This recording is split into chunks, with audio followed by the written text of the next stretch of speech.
안녕하세요, 여러분. 저는 소라입니다.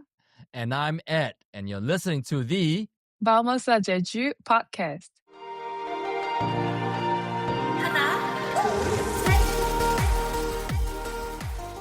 Hey everybody, welcome to today's episode of the Vamos a Jeju podcast. My name is Ed, and as always, I have the fabulous Sora. Say hi, Sora! Hello, 안녕하세요. Today, we are going to kick off our mini-series on hidden Jeju. So these will be the off-the-beaten-path locations in Jeju that may not be on everybody's top 5 list of places to go, but are places that both Sora and I love going and love bringing people to. So over the next few episodes, we're just going to be focusing on these hidden gems, and we call them Hidden Jeju. We're going to kick off the first of this series, and it's going to be about green tea. So Sora, how do you feel about green tea? I know you're a coffee drinker, but what's your stand on tea? As a Korean, we always love iced Americano. So I My always God. drink iced Americano. But since I moved to Jeju, we start going to many different tea farm, and also my partner, he really loved drinking tea. So I start drinking tea here in Jeju. Yeah, I just want to seize upon something that you said earlier about how you always drink iced Americano. And I said, oh my God, because I remember one time we met up near your mom's place in Paju. That's Yeah. north of Seoul. It was freezing cold, and you're like, oh, it's so cold, oh, 춥다, 춥다. And then when we went to get a drink, you're like, oh, iced Americano. Like, what the heck is wrong with you? You were just complaining about freezing. So cold. And so then I think you told me that there's an expression that Koreans use, which translates to, well, you say the Korean version, and then I'll say the English version. Go. We say 얼죽아. It's a shortened sentence from 얼어 죽어도 아이스 아메리카노. Literally translates to, even if I freeze my ass off to death, I want an iced Americano. There's no ass in the Korean version, but it's the same meaning. It's like they can be freezing cold and still do an iced Americano. It just blows my mind. Koreans are just crazy about iced Americano, even in the winter. There is another craze that has seized the imagination of much of the world, and that is the craze about matcha. In the last 6 months, I've heard of some really ridiculous things like matcha on pizza and matcha on burgers and matcha cola, matcha beer. And I'm like, what is up with all this matcha stuff? And so, Really? I don't know. Have you ever had any of these foods with matcha? So not in Korea. It's over here in the US. No. This is really like matcha pizza, matcha burger, cola, beer. It's so weird. I mean, we do have some variation, like matcha noodle, which is like noodle, but they put matcha a little bit in the noodle. Okay. For the noodle itself. Yeah, I mean, for me, matcha in with chocolate or ice cream or snacks like guaca. Easy. That sounds okay. That sounds okay, but burgers is... By the way, you know that yesterday, Michelle, she sent me a posting on Instagram that it was Trader Joe's in the United States. They are starting to sell matcha from Jeju. Did you see that? No, it's kind of funny that my wife talks to you so much and she doesn't tell me anything about it. So she found Jeju matcha in Trader Joe's, huh? Mm-hmm. Wow. So you didn't I'm not know surprised. That? Yeah, I didn't know that, and I'm not surprised because Jeju is really starting to rival Japan's Uji region as a powerhouse. It's great that we are actually talking about this in today's episode. So, matcha is a Japanese word that has been now used in much of the English-speaking world. Matcha is known as matcha and it's Japanese, but in Korea it's called something else. What is it called in Korea? So in Korean, we call it 말차. 말차. What is it about Jeju that makes its tea so good? I think it's because we have the volcanic soil, which has like lots of nutrient for the tea plants, and also the climate. It's kind of warmer than the mainland Korea. And also we have water filtered through the volcanic rock. So the waters are clean, the soils are like nutrients, and also we have like gentle rains and the right humidification. I think all of these climate things is perfect for like tea growing in Jeju. Usually we start harvesting the green tea from April to June. So from like at the end of March or April, the green tea from that early period is kind of smoother. And the green tea harvested on June, that's stronger. And actually, the one from April is a lot more expensive for Korean. And then Korean loves the smoother taste, so it's a lot more expensive. And then the strong one is cheaper. But actually, the foreigners, they prefer the strong taste. So when someone gives me like matcha or someone gives me like green tea, it's like, what's the difference? For matcha, you're drinking the whole leaf, like all of the leaf, grinding to a powder. And the green tea, you're drinking the extract of the green tea leaf brewed in the water. That's why the matcha has more nutrients and a lot more caffeine as well. Gotcha. Okay. So which do you prefer?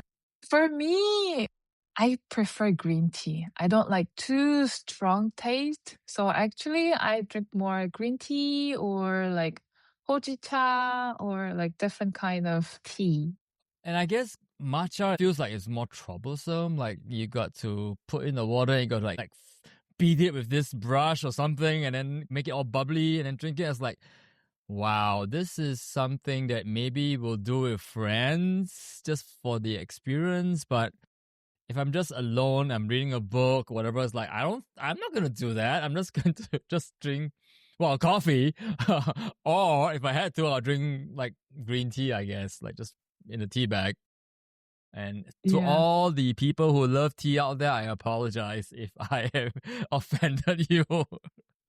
I mean, for matcha, I think not many Koreans do that at home. We just go to the tea place and then order a matcha so the expert can do that for us. We've spent quite a bit of time talking about Jeju tea and all that. So let's get to the point where people really care about is like how do they go to these tea places, these plantations, and all that. So where do you usually bring people, Sora? So the most popular destination for tea plantation is Osulloc. Ed doesn't like this place, but because Osulloc is the biggest tea company in Korea, and they have like huge tea plantation in Jeju. So they have so-called tea museum, but it's not actually museum. And for those of because this is a podcast and no one's gonna be able to see this, Sora just used quote marks, air quotes, tea museum, quote unquote. So tea museum and like a cafe, like tea house. This place is beautiful. You can take photo of tea. And there's also Innisfree, the cosmetic shop and big tea house. But the reason why Ed and I don't really like this place because it's so crowded. So many people come here because, there's no entrance fee. So lots of like tour company bus is coming to these places. So you cannot actually enjoy the tranquility of the tea house. That's the problem. But still, I think it's worth to visit for a while to have a look. Yeah, so, like if you really want to go to Osulloc, then like go early in the day, like before the tour groups get there. Like get there. I don't know what time they open, but if they open at 9 o'clock, try to get there like at 8:55. Be very Korean about it and be there early. And by the time you're about to leave at about 10 o'clock or whatever, and then that's when all the other tourists get there. So if you do it that way, then you will still get the tranquility and the nice vibe and the nice, beautiful views. I'm going to say it is actually very nice when there's no crowds. Mhm. But if you go at a time when everybody is there, then you're gonna, we mentioned this before, it's gonna be like a food court vibe. Busy, Right. crowded, noisy, messy tables if some people don't clear the tables. Yeah, so I guess Yeah. as long as you know what you're getting into, then sure, go to Osulloc. So one of the tea plantations that I brought Michelle to was called Orteas. And while Osulloc was on the west part of the island, Orteas is on towards the eastern part of the island. It's in the mid-mountain region, and that's a small operation. You only can go there by reservation. And for us, we were able to reserve Airbnb as a Airbnb experience. English language experience had been sold out, and they were only the Korean language ones. And so because we were both learning Korean, we were like, we can do this. And so we showed up for the Korean language tea experience with like 7 other Korean people from the mainland. And yeah, let's just say that we didn't understand everything that was being said during the experience. We still had a great experience because the tea was that good. Yeah, so to me, like Ortiz is the exact opposite of Osulloc because it is not crowded at all. Like it's reservation only, and you have to pay to experience the tea. So there are no random tourists walking around taking photos. And still you have the beautiful tea fields, and then you have like orums in the background. Even as an Americano coffee drinker, I do recommend the experience in Ortiz. It's like a 4 tea ceremony. You got green tea, black tea, hojicha, and matcha. It's awesome. How about you, Sora? Like where do you go when you hang out with Jaden? One recommendation I have is Seogwi Dawon, which is located in the southern part of Jeju, and it's at the bottom of Hallasan Mountain, so you can actually see the peak of the Hallasan Mountain from the tea plantation. So you can take photo with the green tea farm and then the top of the mountain. It's beautiful. And the reason why I really like this place is that the owner is like 80 years old grandma. She's so nice, she's so kind, and she's always there brewing her teas for the people. And she's so warm. Whenever I get there, she talk to me like say hello and then how is your tea and then do you want more tea? Like other grandma, she's always like offering like more tea, drink more, drink more, drink more. So this place, we actually need to pay for the entrance, and then the entrance include 2 different kinds of tea. And the entrance fee is like 5,000원, 5,000 was like $3. And then you get like 2 different types of tea. And also a beautiful view from the tea house. And it's quite a small place, the tea house. So the big tour group cannot come in.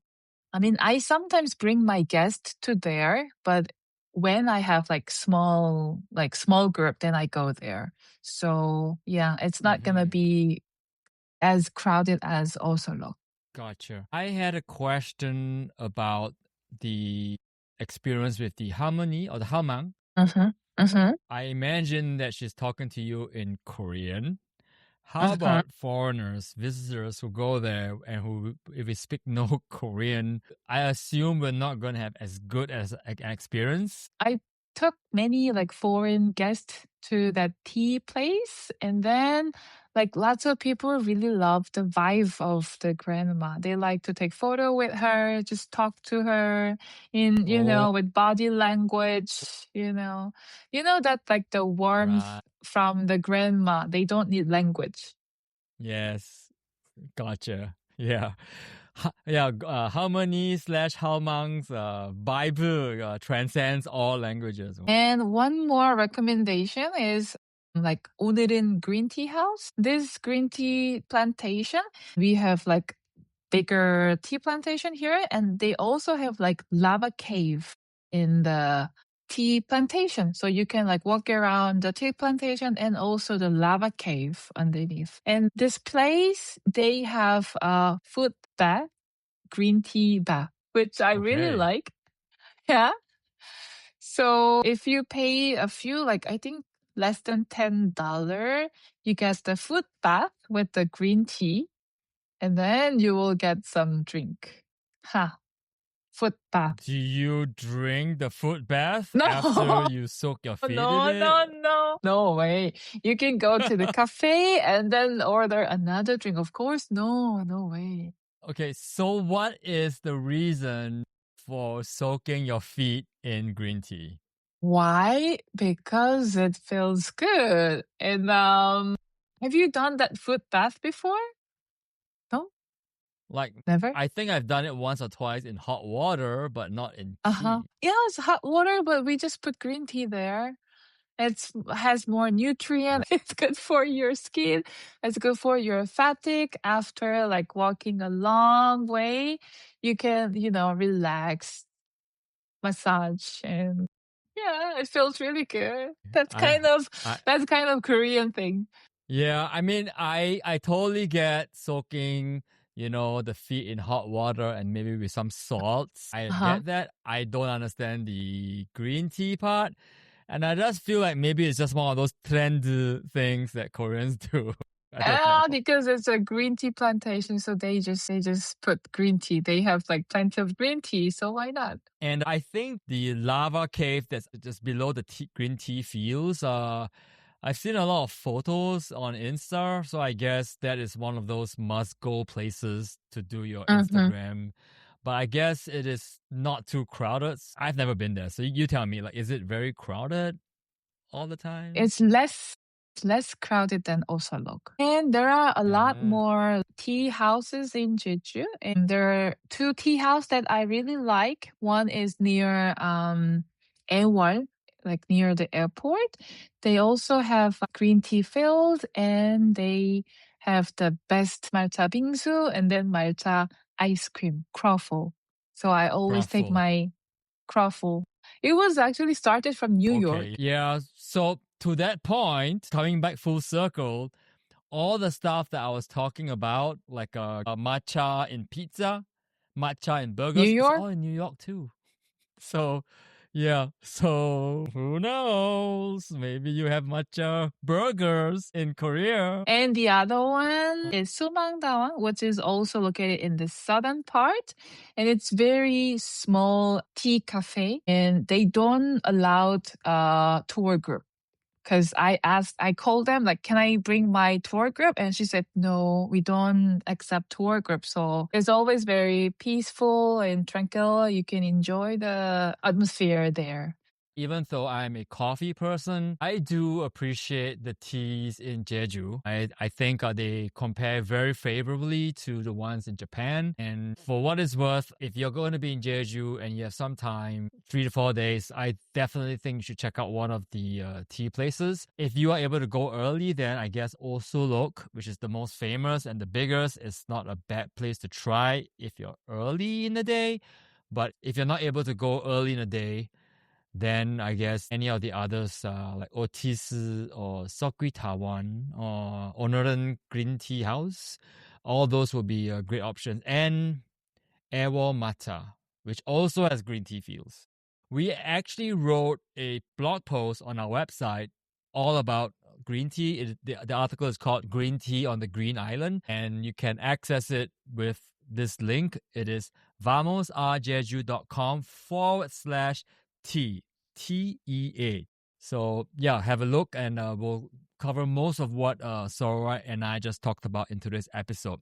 Here's the part of the show where Sora is going to teach us all some useful Korean, especially when we go to the tea fields. We call this segment Handy Korean with Sora Sam. Ah, okay.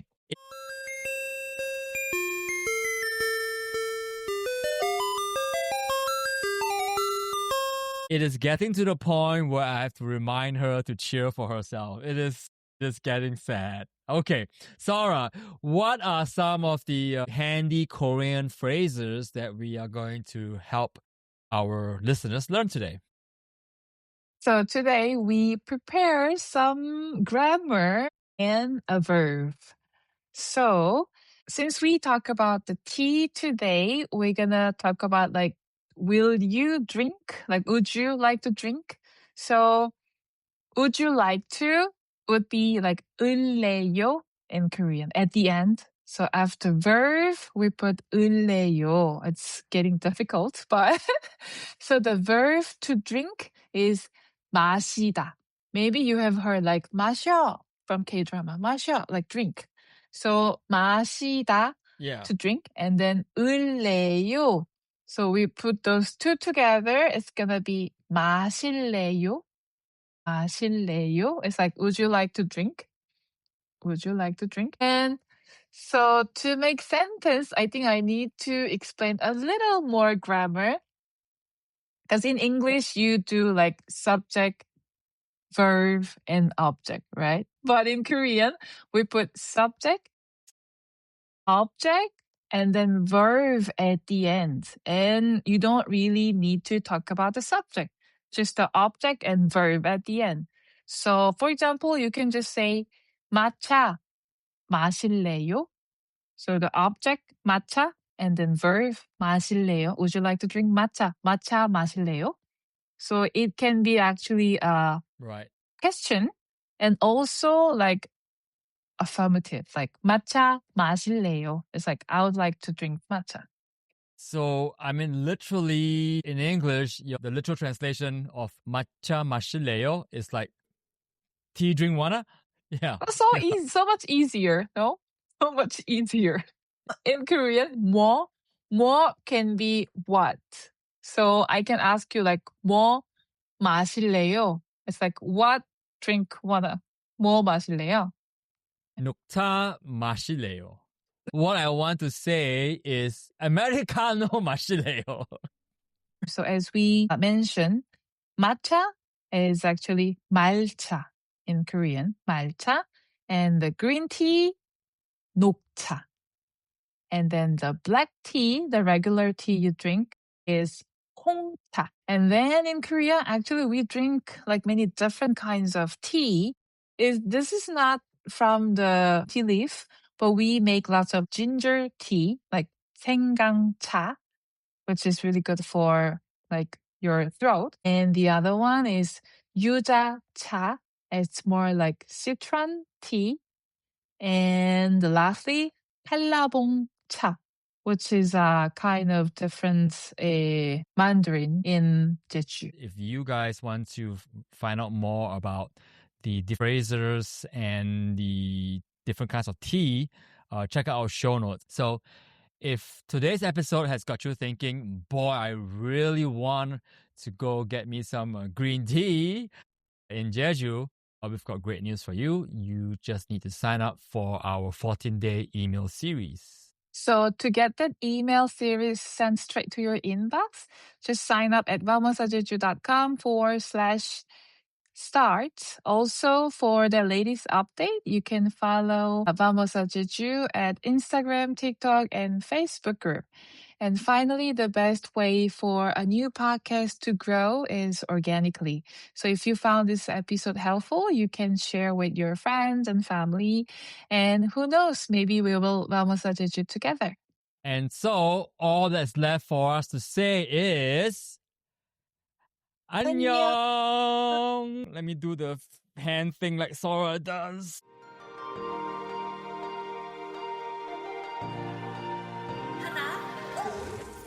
Get all our latest articles, videos, and resources on Jeju DIY travel, culture, and history at vamosajeju.com. That's VAMOSAJEJU.com. If you would like to get updates about Jeju or even Korea sent straight to your email, sign up for our dispatches at vamosajeju.com/update. And finally, the best way for a new podcast like this to grow is organically. So if you found this episode helpful, please share us with a friend. And who knows, maybe you'll Vamos a Jeju together this year. The Vamos or Jeju podcast is part of the Passport Optional Network.